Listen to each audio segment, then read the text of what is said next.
We have taken the necessary and essential action of formally recognizing left-wing violence as a form of political terrorism that is a direct threat to our national security and the survival of our Republican form of government. President Trump issued a directive that directs, for the first time in American history, all of our law enforcement and intelligence agencies to work together to disrupt, identify, defund, debunk, arrest, and prosecute these political terrorists that are operating in our country. Left-wing terrorism always ends in bloodshed, misery, and suffering. This is an international network.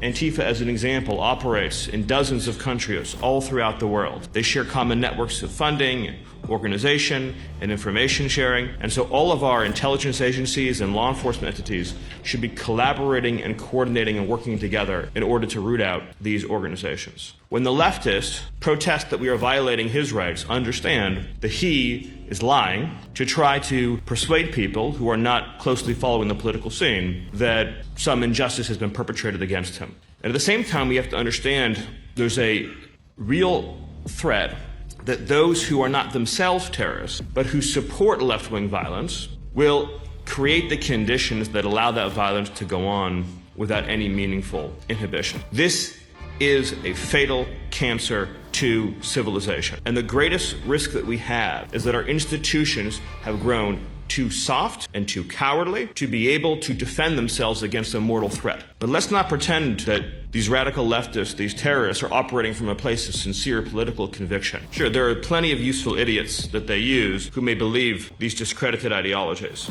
The leftist looks at what is beautiful and what is good and what is natural and is filled with envy and hatred. Trust your instincts. You know what normal is. You know what beautiful is. You know what good is. You know that families are right. You know that children are precious and beautiful and must be protected. You know that the criminal and the junkie and the predator is a threat to normal, healthy living. It is the burden and the duty of good people to understand that you will always be accused of raising the alarm too loudly. If you wait until the point where the worst outcome is so obvious that no one can deny it, you've already lost the battle. The good news is that we are far away from the point of no return. So all of us should organize together and work together for the good and the benefit of all the people in our societies, to deliver for them what they are justly entitled to, which is to live with safety, with fundamental human dignity, and with the ability to live in peace